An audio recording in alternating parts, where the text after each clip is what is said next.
Okay, everyone, we are on test Omud base 9b or page 18. I'm just going to share on screen. So new sugya today, new Mishnah. Even Johnny and Gabriel. Okay, says, I bought pictures. Yeah, says the Mishnah. Everyone got it? Good. Okay, says the Mishnah. If a person was to build their sukkah underneath a tree, for those who didn't see the picture already, here's the picture. Yeah. Says the Mishnah, Ki'ilu asab b'toch habayis. It's as if they built it in their house, which is quite an unusual statement for the Mishnah to make. He doesn't tell us if that's a good thing or a bad thing. So Rashi, if you look on top left-hand corner, says Rashi, and also the bottom says it straight away. Ki'ilu asab b'toch habayis. It's as if they built it inside their house. But Basula, says Rashi, and it is invalid. A sukkah with underneath a tree is invalid because the Sunday of a Bryce of a Gemara, and the Rashi is going to say is asking the question, why is that? Rashi tells us that the Gemara will explain by quoting a Bryce to explain firstly why it's possible, and secondly to explain why did the Mishnah put it in this language and not just come straight out and say, you could have said somebody who makes a sukkah underneath the tree. Psula, it's possible. Like we had previously with, for example, the very first Mishnah said somebody who builds a sukkah which is more than 20 amas high. Psula. So why not say that here? So we'll see what that is. Why that is. Mishnah goes on. Says the Mishnah, middle of the second line, sukkah agabe sukkah. So if you build one sukkah on top of another, again here's the picture. So the floor, sorry, the schach of one, of the lower one, it's actually the floor of the upper one, and the upper one has its own schach as well. Okay, says the Mishnah, Ha'elyona kashera, the upper sukkah is kosher, v'hatachtona psula. Here we do say quite clearly kosher and posel. The upper one is kosher, the lower one is posel. Says the Mishnah, that's the Tanakama, the first opinion of the Mishnah, says Rabbi Yehuda Omer, if ein dayurin be'elyona, if no one is dwelling in the upper one, hatachtona kashera, then the lower one is kosher. It does not clear from that whether that means both the upper one and the lower one are kosher, or just the lower one and not the upper one. But we definitely see there's machlokas between the Tanakama and Rabbi Yehuda in relation to what's going on here. Let's look at Rashi, second of the Rashis. So the Tanakama said, first opinion of the Mishnah is that the upper sukkah is kosher, whereas the lower one is not. Says Rashi, why is that? Because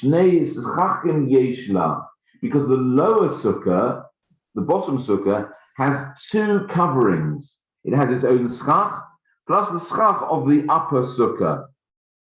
V'kara pasil sukkah tachas sukkah k'tokaman. As we'll see later in the Gemara, we actually have a pasuk that we can derive, a verse we can derive from that tells us that a sukkah that has two coverings is possible. In other words, you can only have one covering on your sukkah, one set of schach. Even Paul,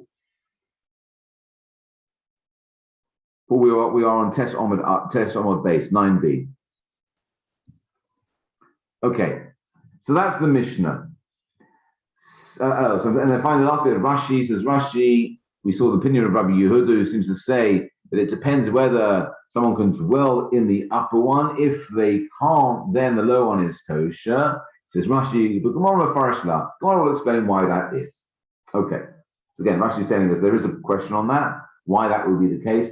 Acknowledge the question and say, well, don't worry, the Gemara will answer that. We'll address it directly. Okay. Says the Gemara. Amar Rava. Rava now comes along and qualifies the first statement of the Mishnah, that is, if you make your sukkah under a tree, it's as if you made it in your house, and therefore it's possible. Amar Rava, Lo shanu ela be'ilan shisilasoi meruba nechamasoi. The Mishnah only taught this case when the tree provides more shade than sun, which makes for a kosher sukkah. Meaning in terms of the requirement for sukkah, the schach has to be more shade than the sun. When the Mishnah taught that if you build your sukkah under a tree, says Rava, that means if the tree is providing more shade than sun, then it's as if you built it in your house.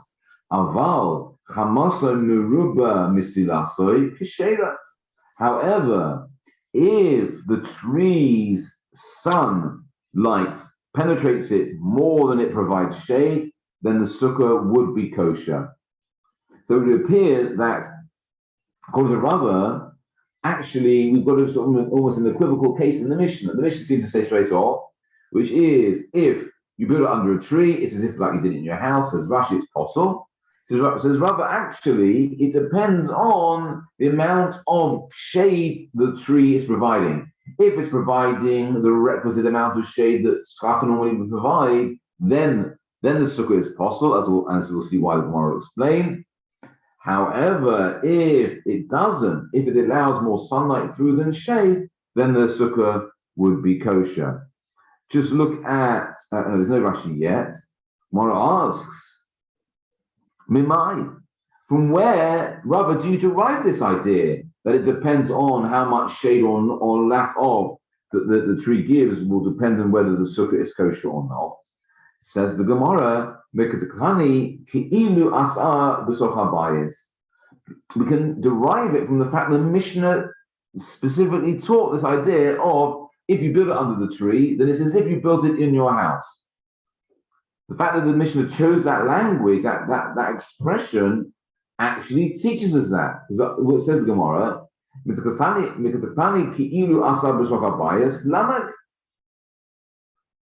fact that it tells us is as if you built it in your house. Lama lila mitnei ki'ilu asa b'toch habayis litnei pasula. Why did the Mishnah need to say if you build your sukkah under a tree, it's as if you built it in your house? Just let it teach. If you build your sukkah under a tree, it's possible. Like we already said, like we saw, Rashi comes out straight and tells us, like the Barton Or told us, that's the implication. But if that's the implication, just be explicit about it, don't imply it. Just say a sukkah under a tree is possible. Says Rava, the fact that the Mishnah didn't do that, the fact that the Mishnah used this unusual expression of it's as if you built it in your house, it's going to tell you that what? If you were to build it in your house, meaning the shade will be greater than the sun, so you built it in your living room and you've got a solid roof, it's clearly the shade is going to go from the sun, it's going to be possible. However, if you build it in your house but there's no roof on your house, then it could be kosher because the shade is, so the sun is greater than the shade. Look at Rashi, who explain it better than I can. End of the third line of Rashi. Lama li lematni ki'ilu asa b'toch habayis. Why did the Mishnah need to teach it that is as if you built it in your house? Me'ahu kurad nafgalan toch habayis nafgalan tachas ha'ilan. To tell us that from the verse from which we'll derive, we'll see later on, I guess Yud Beis Omid Aleph, that or Yud Aleph, I think it is, that if you build from the same verse that we're going to derive, if you were to build it in your house, it's possible. We're deriving if you build it under a tree, it's also possible. So Gemara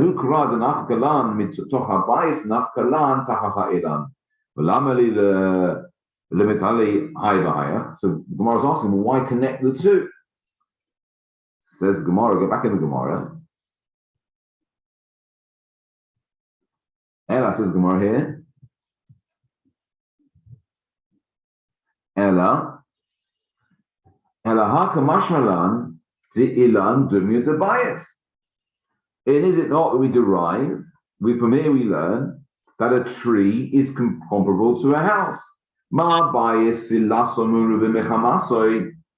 That just as a house, by very definition, its shade is going to be greater than its sun, and therefore any sukkah inside is going to be possible. Similarly, if you build it under a tree, if the tree provides more shade than the sun, like a house would, then it's possible. And if not, by implication, it would be okay. So that's why the Mishnah was equivocal, in order to teach you that if the tree is like your house, meaning if it provides more shade than sun, then it's possible. But if not, if it's not like your house, meaning it allows more sun than shade, it's as if it's not there, because you're not relying on the tree for your shade, because it doesn't provide you with enough shade. It's a very sparse tree. Remember, talking about in autumn time, most of the leaves would have been off the tree, so you got a bare tree. So it's not going to be providing you very much shade. If that's the case, if it's not one of those, what they call those evergreens that the leaves stay on all year round. Yeah, if it's a deciduous, that takes me back to geography. Geography lessons. Yeah, if it was a deciduous tree, so it sheds its leaves. So in the autumn time, it's going to be bare. According to Rava, it would appear that the Mishnah is trying to tell you that in that case, the sukkah could be kosher. But if it has leaves on it, and those leaves provide enough shade for it to be considered to be covering, then it would be possible. Rabbi, is it also not teaching us that man-made objects and natural objects are the same, have the same sort of implication in terms of covering a sukkah? It could. It's a good point, Kevin. It could, except the fact that we're going to rule that out later. Okay. The very reason why, and we haven't got to it yet. I don't want to give the game away, but the very reason why a sukkah under a tree, where the tree is providing the shade, is possible, is because schach cannot be what we call mechubar karka. It can't be made out of something which is still attached to the ground. It has to be something that was attached but was detached before you use it as schach. Okay? So you're right, it could have been teaching us that, except the fact we'll rule that out later. So it's almost it's a given that that's not the case. And in fact, if you look at the next, it's not the next mission, the mission on Yud Beis, which we'll quote this time, the mission is going to talk about things which grow on trees and keeping them just like, for example, ivy. If you were to spread ivy that's still attached to the ground over your sukkah, again, particularly if you leave it year to year, and Rashi is going to explain what ivy is, something which grows very rapidly, it creeps. If it's still attached to the ground, it's no good. We derive that from a posset. We're going to see that it has to be things which grow from the ground, aren't makabel tumah, aren't susceptible to tumah, meaning they're not utensils, but they have to be detached from the ground. Okay, so all we're left with here is that if the tree is comparable to a house, meaning if the tree provides as much shade as a house would, meaning total shade, then the sukkah is possible, according to Rava. But if it doesn't, then it could be kosher. Let's carry on in the Gemara. Where are we? Yeah. Hakashman. The ilan dumi de bayis, ma bayis ilas mechamaso af ilan salas mechamaso. Says the Gemara, asks the question. And the last word on the line, uvechi chamaso miruba misilaso mahabe. Are you suggesting that even if the tree provides more sunlight than shade, it would be okay?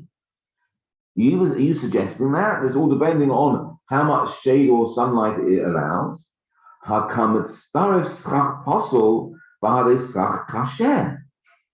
we've got a problem, because if you say that's the definition, what are you doing? You're actually saying it's okay to combine posel schach, because it's still attached from the tree, because it's attached to the ground, and kosher schach, which is already on your sukkah. Look at the picture again. You can see the sukkah's got its own schach, but maybe not enough. And therefore, it's using some of the schach, or some of the covering from the tree. If the two of those combine, what you're doing is you're combining kosher schach, which is there because it's detached, and posel schach because it's still attached to the ground. How can you do that? That would be like, putting up here, leaves or bamboo, whatever it is, and then putting on something else on there, which is posel for schach, like metal or utensils. You can't start combining things like that, can you? Ask the Gemara. Look at Rashi. Rashi spells it out here. The third of the wide lines in Rashi. Hakam mistaref schach posel mechuba schach posel. Says Rashi straight out.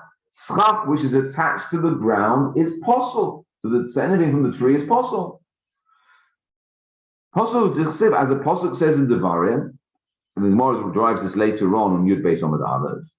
The pasuk there says, from the gatherings of your threshing floor and from your wine vat, the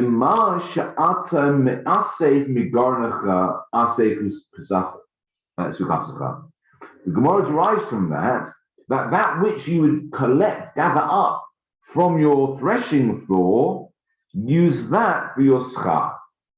For example, for example, the waste product, the waste of the threshing floor. When you thresh wheat or any grain, what do you leave behind? You leave behind the husks and the straw.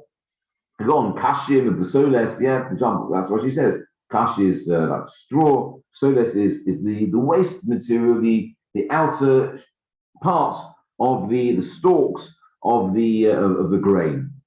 Yekev also from the wine vat to gon ashkolos, rekanos, for example, empty the stalks, the wine, the grape stalks, vizamoros and the leaves.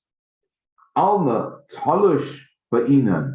So we see, deriving from that pasuk, the Gemara on Yud Beis Amud Aleph derives that it has to be those things which are detached from the ground. Honey sell, hoel that sell, and from these things you provide shade. In order to complete the required amount of shade of the sukkah. Are you suggesting, therefore, that's the Gemara's question, rhetorical question, that you can combine kosher schach with posel schach? That can't be. It says the Gemara. So back in the Gemara,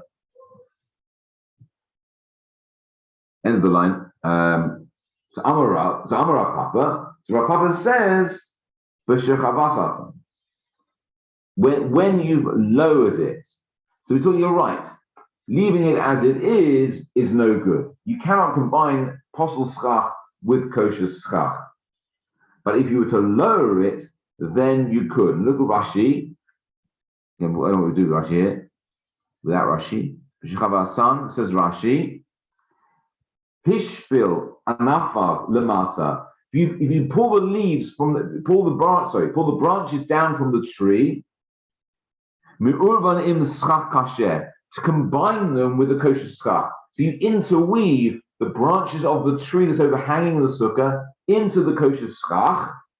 What happens, as Rashi, mi'urvan is schach kasher, ve'einirin be'ein, and it's not distinctly seen. You can't see which is the actual detached schach, the kosher schach, and you distinctly from that which is still attached. You combine them. V'sichech kasher rabba alav mivatla. And in fact, something very interesting happens, says Rashi. The kosher schach, which is in the majority, nullifies the non-kosher schach, which is intermingled with it, which is in the minority. To midoraisa kol mili batel beruba, because according to the Torah, anything is nullified in a majority. We say batel beroi, that a majority cancels out a minority. Because the sign of Masnisin we'll see on Daf Yud Aleph, on Aleph, imhaya sichech meruba mehen kashera. If the kosher schach is greater quantity than the non-kosher schach that's mixed in with it, then the whole thing is kosher. So, Rabbi, just wondering, practically speaking, so on our sukkah, one of my favorite things is when I call it gets a write-off. The schach gets a write-off, because it's damp and it's hard to so it goes a bit moldy and lovely, so you have to purchase a new one for a very cheap price from Supermart. The other option is to even cheaper price actually from B&Q, where you can get basically bamboo, which is interwoven with some metal, has like metal in them. Would someone be allowed? I've always thought you're not allowed to, because basically it has to be just pure bamboo. If there's some metal interwoven, could I take the cheaper option? It's a really good question, Johnny. Really good question. I get the question asked me every single year. It's a really good question. And thank you for bringing up. That's a really important point here. What are you suggesting? Correct me if I'm wrong. You're suggesting because the metal staples or ties in those mats are in the minority compared to social schach, it should be mevachel. Absolutely. Okay, good point. Now there are two reasons why it can't be. One reason is, and there's a long Tosfos here on the side here, which we won't go into, but one of the reasons is the idea of this whole idea of bottle barov, this negating something in a majority. We have another conflicting principle, which is ein mevatlin isla lechatchila, that you can't set about negating something in the first instance. So, for example, I don't know, you've got, and this happens a lot in kashrus, right? So, for example, you've got a big vat of something. I don't know, a big vat of something, and you need an ingredient in there. You need a small amount of another ingredient to go in there, which is not kosher.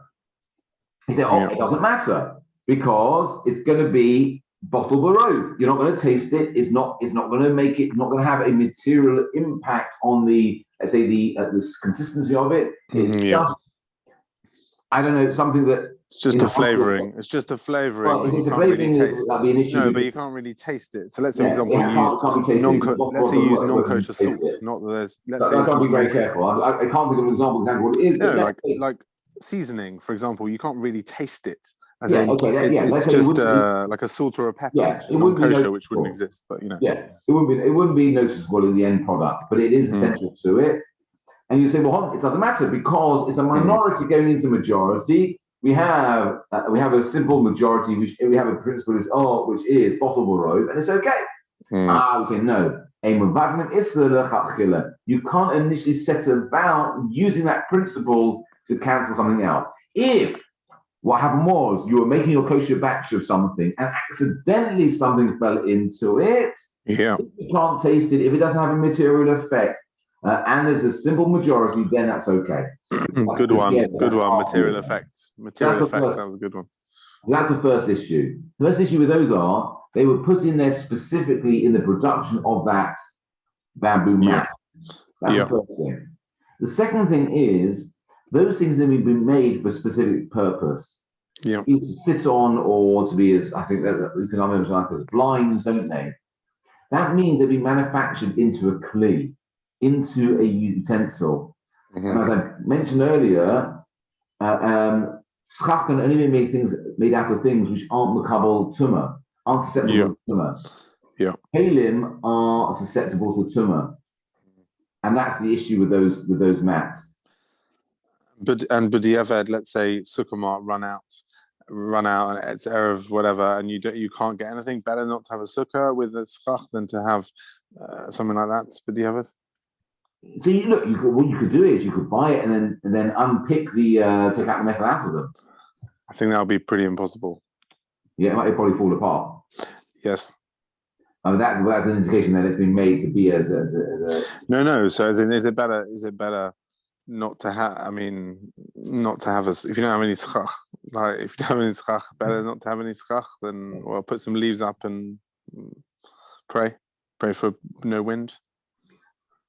Yeah, I would think so. I don't think you can take those. Yeah. Okay, thank you.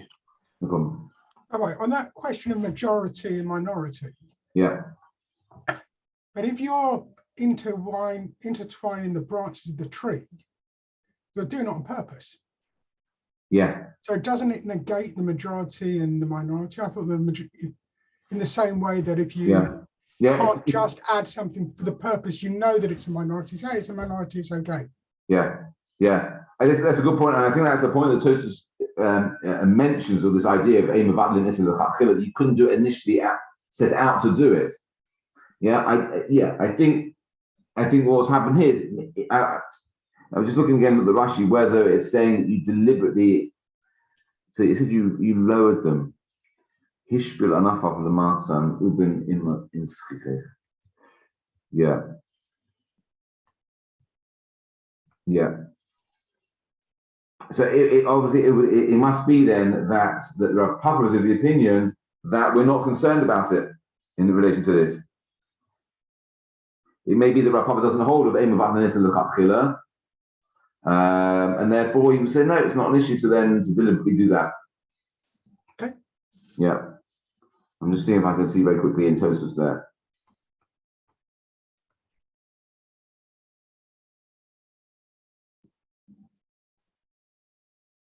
Yeah.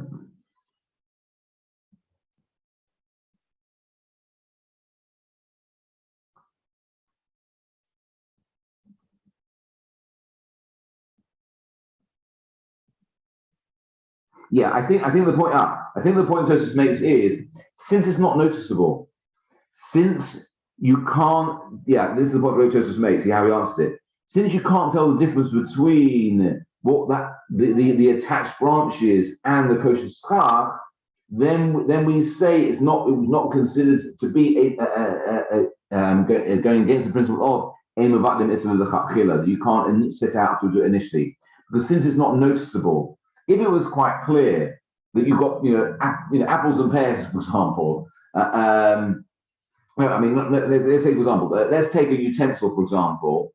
So something which is makabel tumah, you can't use a schach. Let's say you interwove that with your kosher schach. That I think would be no good because it remains distinct from it. But if we have min b'minoi, you've got two things which are exactly identical. One just happens to be possible because it's attached to the ground. The other one is kosher because it was detached. So, for example, it was branches from the tree. You happen to detach some of the branches from the tree, but not all of them, and you interwove some into the other. Since it's not clear what they are, then we can just say bottle borrowed. Yeah, it's a good question though. Okay. Okay. So let's go back in the Gemara. Where are we? Yeah. So Amar Papa Shechar son. So says the Gemara. Hold on a second. If you're going to say, we're talking about a case where the branches were pulled down lower and interwoven and therefore bottle barov, then why did we need to mention it in the first place? Why mention this case? Where's the chiddush? What's the even question that there would be a problem with this? Look at Rashi. It's a very long Rashi, which always should make us nervous. Ma'ila Meimra, says Rashi. Can you see that here? Ma'ila Meimra, Lama Leila Rava Lemeima Kushera. Why did Rava need to tell us that this case would be kosher? Urmas Nisan Lameli Lemeima. And why did the Mishnah need to tell us, it's like you built it, if you didn't do it like this, it's as if you built it in your house, and it's possible. Lashmi'ina the law possible. The bias. And if we infer that if it's not possible, it's only possible if it's like in a house, meaning only if the tree is providing so much shade that it's as if it's in your house. Here, it's not as if there's two levels of schach.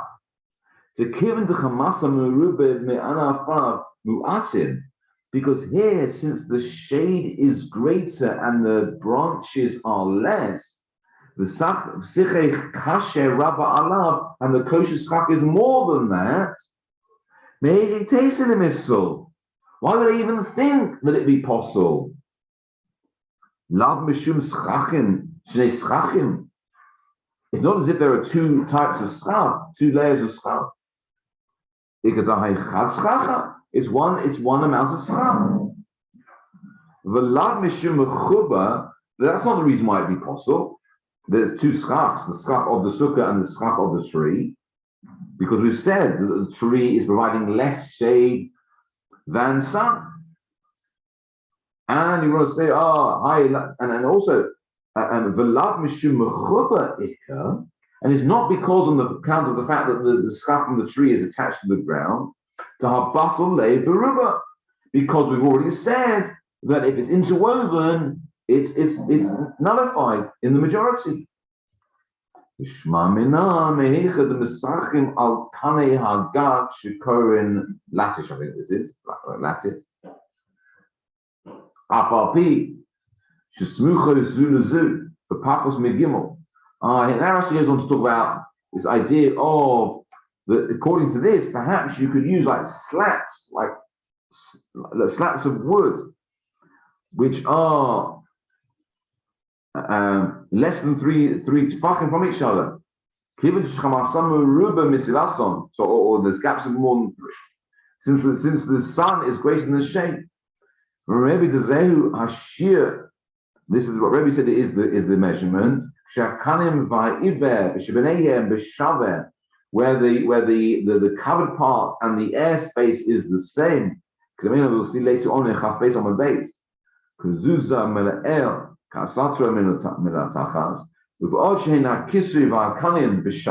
Where the covering and the boards are the same. In South Malay, so I have to move it. Let me see if I can do more of this.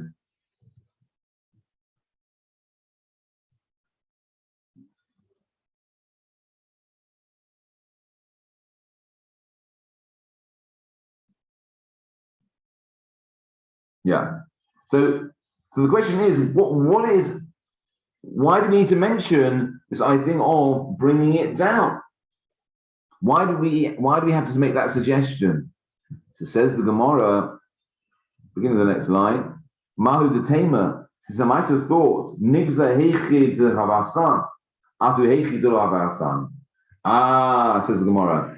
The reason why we have to mention this qualification of lowering the branches of the tree to combine them with the kosher schar is because you might have thought that we say, let's make a gezerah, let's make a ruling that even bringing the branches down and mingling with the kosher schar, it's still possible on account of the case where someone didn't do so. Meaning, we're concerned, if we allow you to pull the branches of the tree down and mingle it with the kosher schar and say that's fine, then the person might say, well, even without bringing it down, we'll just say we'll combine, theoretically combine, where the branches hang over, it just happens to fill up the space left by the schachos on the, and therefore it's combining them gives you the correct covering, more shade than the sun, and the person will say that's fine.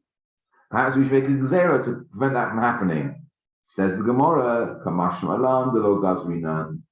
The Gemara, the Mishnah is coming to teach you, no, we don't say that. We don't say that.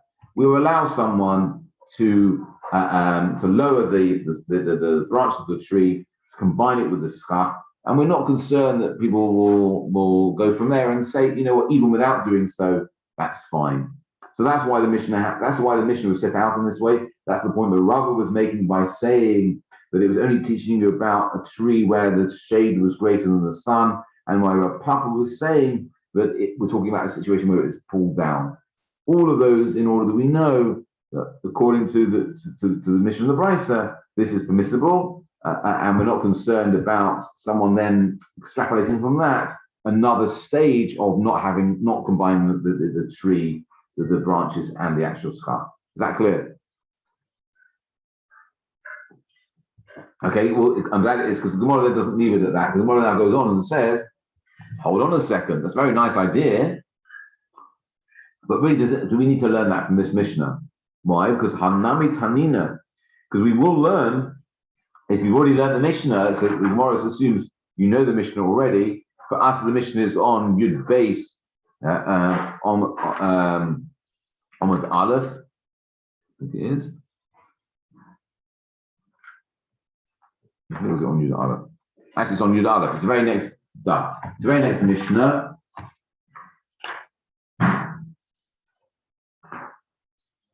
Where is it? I'm just looking in here.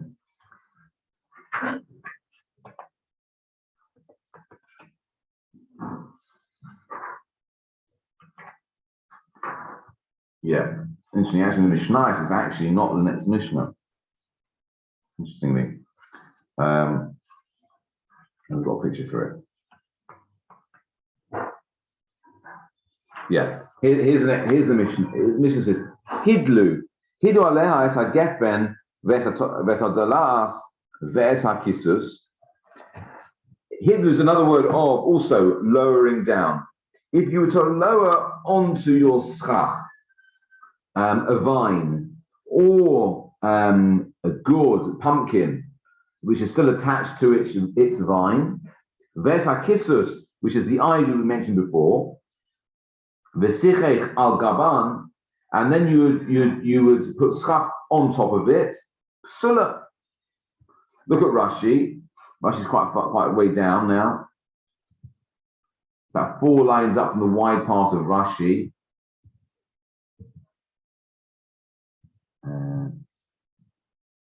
Where is it? Hidlu. Actually, it's not. It's the final narrow line of Rashi. Here you go. Hidlu. Hidla. Harim upasha alea ke'ein deleshikorin trali. I'm not sure. Again, it's old French. Again, but put it grazing. Interesting. Hidlu here means to lower down, but actually to raise up and spread out. So you actually, and here's the picture of it in the Mishnayos. Here. So again, attached to the ground still, but because obviously the weight of whatever on it, it wouldn't actually naturally hang over the sukkah. It would actually hang down. So you've actually trained it up and brought it over and rested it on top. That's a slight difference from our case of the tree. Okay. So Hidla, and the next one is Kisus. We said it is ivy. Look at Rashi. Asev, hamafashet ma'oid. Rashi says it's a leaf which spreads out a lot. V'sharashav ki'ilan, its roots are like a tree. V'ikro ki'ilan, and its trunk is like a tree. V'korin lo idra, and it's called idra. Mufashes v'ole al hachomos, and it spreads out and it goes up walls. It creeps. It's very much. This is exactly what we're talking about. This is definitely talking about ivy. Says the Mishnah. So Hidla aleh es hagefen v'esadas ve'es hakisum v'sichach al gaban, and then you put schach on top. Pasula. Says Rashi, mishum mechuba, because these things are attached. So you've combined things which are attached to schach which is detached. Says Gemara carries on.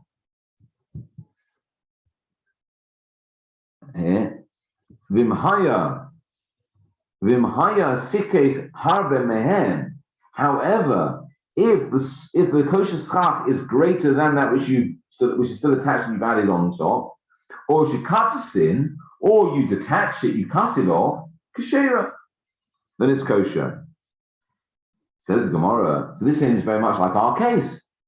Yeah, we've already got a Mishnah that seems to teach this. Yeah, this seems to teach exactly what we're trying to show from the Brisa, which is that if you intermingle it and the kosher schach is greater than the apostle schach, then the whole thing is kosher.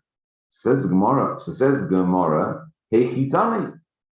What case are we talking about here? Ilema, says Rashi, third of the wide lines of Rashi, hey chitami, sikuch ha b'mehen. The schach is greater than them. To machshile, that makes it cost of a bittel by nullifying it. If you didn't lower it down, then why is it, and it hasn't become nullified, why is it kosher? So what case could we be talking about? Says the Gemara, suggests the Gemara. Ilema, says the Gemara. Ilema b'shlo chavatan. If you want to say, well, it's when it hasn't been lowered down onto the schach. How come it's starech schach pasol in sichei kasher? Are you going to suggest that when it hasn't been brought down onto the kosher schach, then the apostle schach and the kosher schach are going to combine to be kosher? No, it can't be that, because we're already saying that. It's not the case. It just can't happen like that. Ela lav kshevatan ushma minna lo gazrinan. Rather, is it not that when you have lowered it down, and we can infer from that that we don't make a gezerah. We don't say, we don't allow you to lower down posel schach onto it, to combine it with kosher schach and be posel, because we're worried that if we allow you to do that, then you won't bother to lower it down and you'll just keep it where it is and you'll have posel schach. So we see this is obviously the same case as we've just mentioned. So why do we need our Mishnah to teach that case when we've already learnt it in another Mishnah? Says the Gemara, says the Gemara, because you might have thought that the permission that Mishnah gave was only after the event. Look, you shouldn't initially do this. You shouldn't initially put non-kosher schach together with kosher schach, combine it and bottle it and nullify it. But if you did it, but the eved it's kosher, but in the first instance, no. Something like Johnny's question, which is to go out specifically and buy something you know which is possible for schach, and then combine it with something which is. You might think, only after the event when you found out actually you shouldn't. You asked the question after the event, you found out actually you shouldn't have done that, but we'd say, it's okay, but the evidence is okay. However, the no, Kamash Milan, says the Gemara, no, this is coming to teach you, even in the first instance, you're allowed to lower the branches onto the schach, so they mingle, so that it's mevasa, as long as there's more kosher schach than the apostle stuff, then you're allowed to initially do that nullification, and we're not concerned that, and we already have a gezerah to tell you from the other Mishnah that you can't just do it without bringing them down. So we needed both Mishnahs. One Mishnah tells us that we don't make a gezerah one from the other. The other Mishnah tells us that you might have thought that, but the Eved it's okay, but the Chatchila no. Whereas our Mishnah is going to tell you even the Chatchila this is okay. And I said even though it would appear to be that's combining something from the outset, which we don't normally do. And I think I said that the answer Tosfos gives is because since it's indistinct, you can't tell the difference between what is kosher schach and which is detached schach and attached schach, we allow you to do so. Okay, that was the first bit of the Mishnah. Let's do a little bit more of the Mishnah. The next bit of the Mishnah was sukkah al gabe sukkah. We said if one sukkah is not on the other sukkah, then the upper sukkah is kosher and the bottom one is posel. Says the Gemara, Tana Rabbanan, here it is. It was taught in a brisa. Now here we've got the word basukos in brackets and with an asterisk, which is very unfortunate because we're quoting from a posuk. Basukos teishvu shiva shamim. You should dwell in sukkahs for 7 days. If you look across the page into the margin, you'll see a little bracket here, Sadi Lamed Basukos. Which means Sorach Lomer, it should say Basukos. So, and actually the whole next bit of the Gemara is based on the way it's written. If we were to look in the verse, in Vayikra, chapter 23, verse 42, we would see it's written like this. Base Samach Chaf Tes, without the vavs. It's written the chaser, lacking the vavs. Yeah? Here is clearly plural. Here, although it's pronounced in the plural, it implies the singular. And that's what the whole next bit is based on. So it's very unfortunate the Gemara itself is when it's been transcribed, they've written it out like that, which is exactly the opposite of what we actually want to see. Okay, so Basukos Teishvu. Says the Gemara, Basukos, how do we know that a sukkah on top of a sukkah is the bottom one is no good? Because it says Basukos Teishvu. V'lo b'sukkah shetachas hasukkah. The Torah wrote sukkos, in sukkahs you shall dwell, meaning in one sukkah, not one sukkah on top underneath another sukkah. V'lo b'sukkah shetachas ha'ilah, and not in a sukkah which is underneath a tree. V'lo b'sukkah shebetoch habayis, nor in a sukkah which is in a house. So that's why none of those things are any good.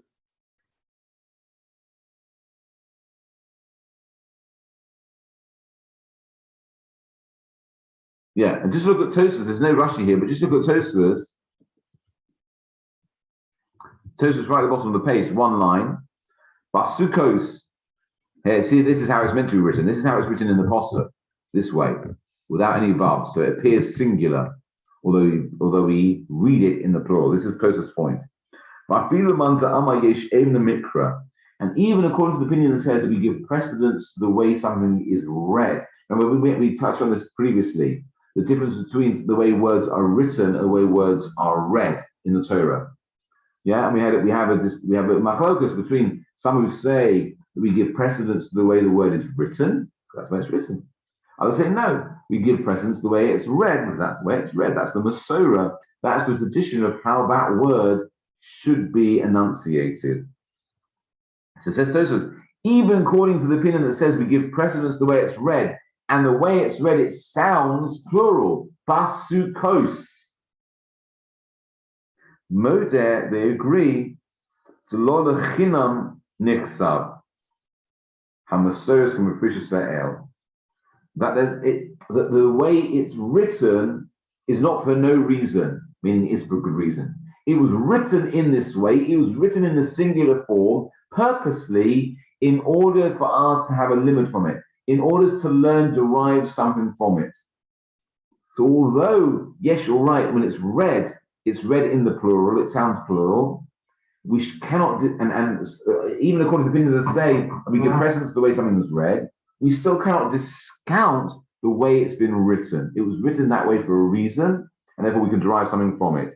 Here we're going to derive that only one sukkah is kosher. You can't have more than one sukkah on top of the other.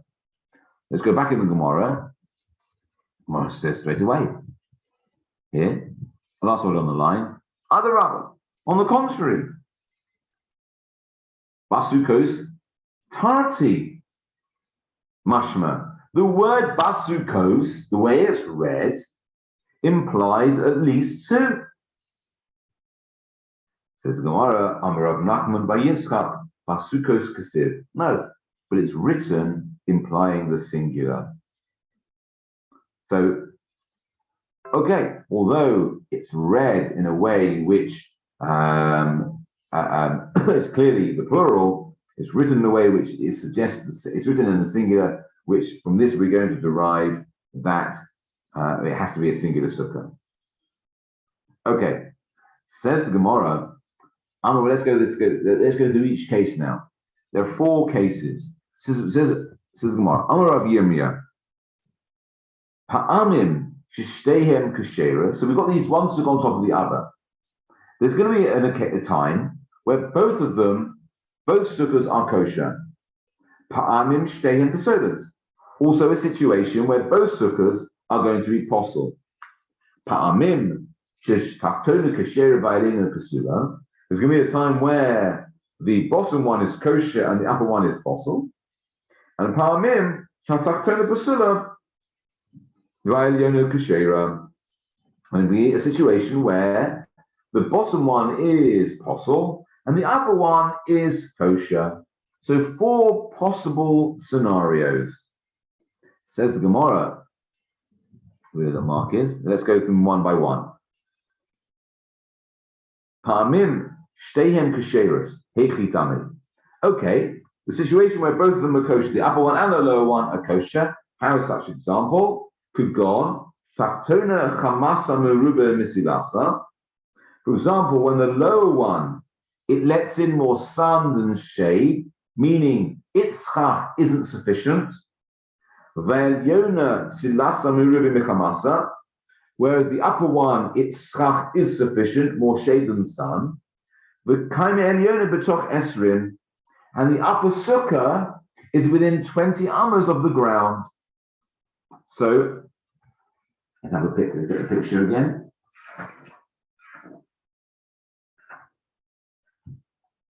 Yeah. So here, first case, the schach of the bottom one is not thick enough to provide enough shade, where the schach of the top one is, and this schach is less than 20 amas from the ground, therefore it can act as schach for the lower sukkah. Therefore, they are both kosher. That's the first case.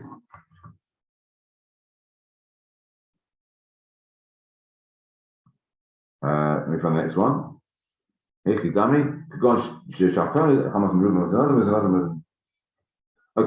4 lines up from the bottom. Pa'amim shteihem pesulos. In another situation, both of them would be possible. Heichidami, how is such a case? Says the Gemara, Kugon to Travayu Silasa Meruvi Michamasan. In this case, both of them, their schach, both the upper schach, the lower schach and the upper schach, are meaning provide enough shade. Gone to Travayu Silasa Meruvi Michamasan. Become Eliona Lamala Me Esrim Ama. And the upper, for the upper sukkah, the schach of the upper sukkah is more than 20 amas above the floor of the upper sukkah. Okay? So the lower one is possible. Why? Because you can't have 2 schachs, and we've got 2 schachs. The upper one is possible because the schach is too far away from the floor of the upper sukkah. That makes sense? Yeah? Good. Okay, that's case number 2.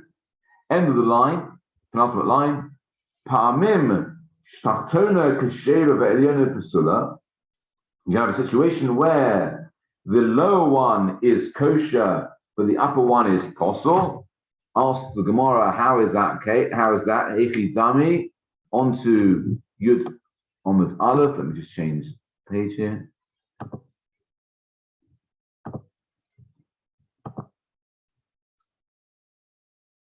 Heichitami, says the Gemara, Kugon Shetaktona Silasa Meruvi Michamasa. The lower sukkah, its schach is good schach, it provides more shade than sun.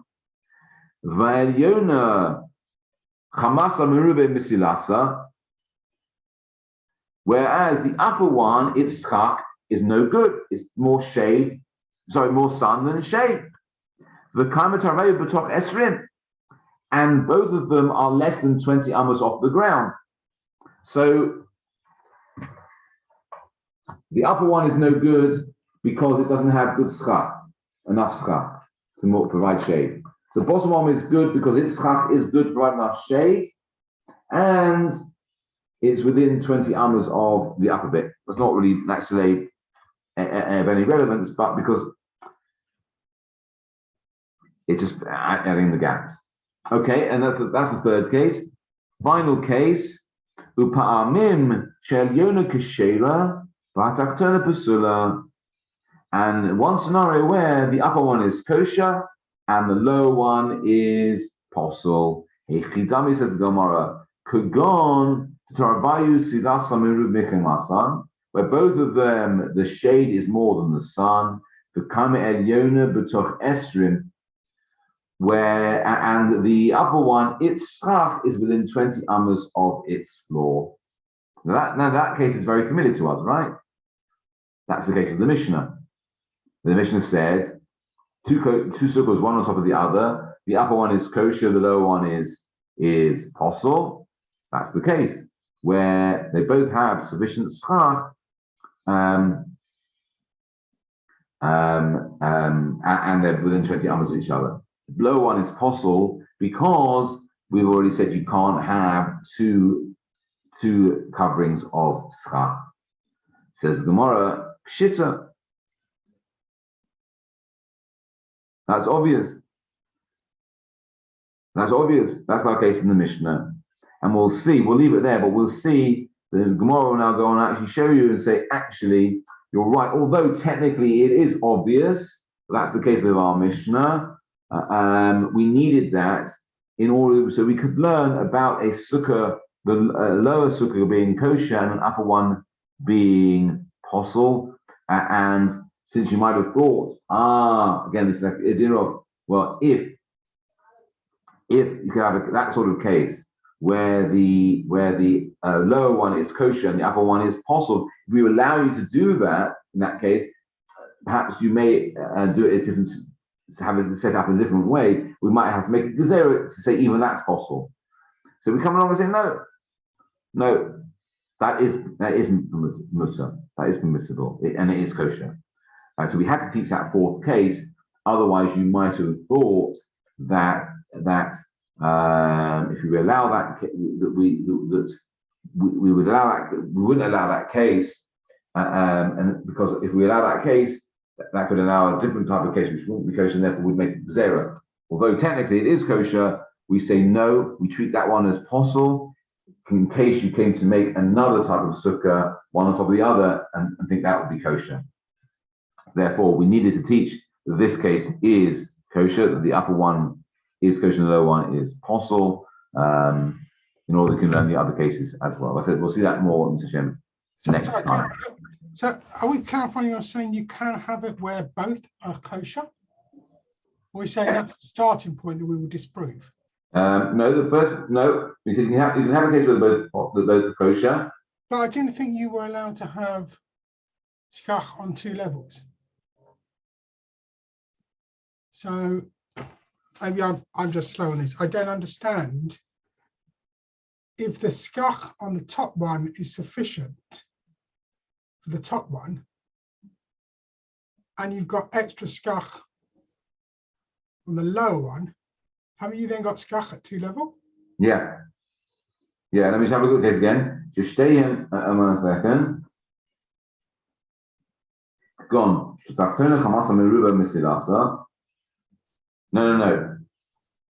No.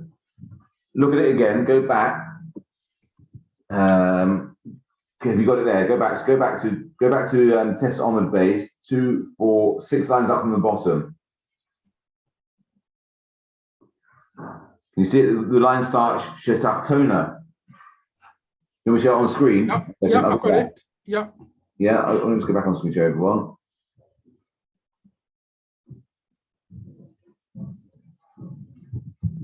Yeah. Shetachtona chamasa meruba misilasa. The lower one, its schach isn't kosher because it's allowing more sun than shade. Chamasa meruba misilasa. Okay. Yeah. So the lower one, its schach is too sparse to act as kosher schach. So it's as if that schach is not there. Okay. The upper one has kosher schach, and it's within 20 amas of the floor, and therefore the upper one's schach is acting as the schach for not only the upper one but also the lower one, because that lower one doesn't have its own schach. So there's only one amount of schach. It's not two. Okay. That makes sense. Yeah. So if you have it on two levels, you've got to be able to take out one of the levels or the lower levels. Yeah. And the lower still one has kosher schach. the top one. If the lower one's schach is providing enough shade, and so is the upper one, that's no good. Yeah. But if the lower one is not providing enough shade, it's too open, but the upper one is, and as long as the upper one is no more than 20 amas from the ground, that's acting as a schach for the lower one, and therefore they would both be kosher. The upper one and the lower one will be kosher. Got it. Thank you. No pleasure. All right. Well, Mr. Shem, we'll do next time. We'll go back over those again and see why we had to teach all 4 cases. Okay. Thanks, Rabbi. Thank you. Have a good evening, everybody.